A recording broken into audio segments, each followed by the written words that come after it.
the beam.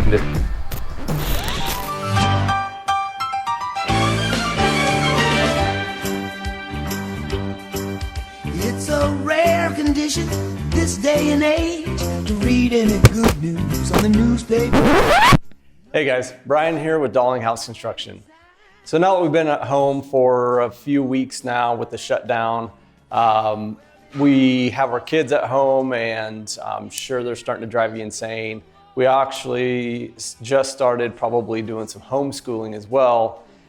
So this is a new adventure for not only yourself, but your kids as well. So there's gonna be some different things that are gonna be happening throughout this process or this transition, and we wanna kinda help you out.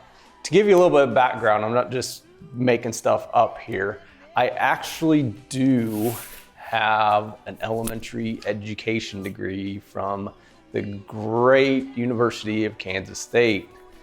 So I do have a little bit of background in it.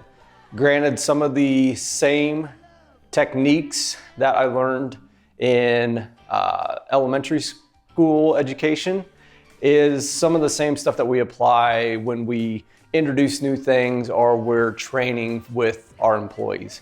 So keep checking back in with us. We're gonna give you guys little tips, little trinkets here and there to hopefully ease that transition period and make it a smooth learning experience from home with your kids. Stay safe.